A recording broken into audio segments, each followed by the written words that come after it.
Theory of soul. Theory of soul is given by Plato. According to this theory, our personality has two dimensions: physical dimension and spiritual dimension. Soul belongs to the spiritual dimension. Our physical body ends, but soul never ends because it is a part of God. Soul take birth again and again and come back to the world of matter. There are three elements of soul: reason, courage, and appetite. Man of reason are those person who has reason. They can think and they have control over their senses.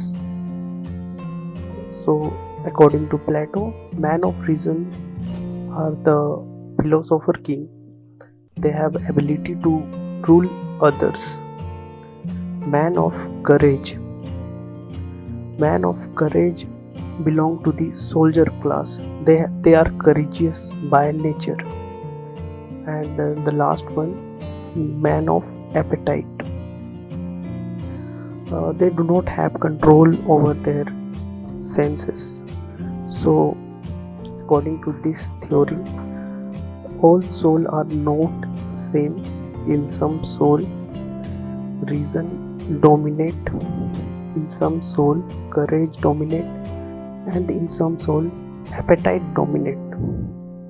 So he called man of reason are man of gold, man of courage are man of silver, and man of appetite are copper. So according to this theory, if Athens has to become an ideal state, then it should be ruled by man of reason, that is philosopher king.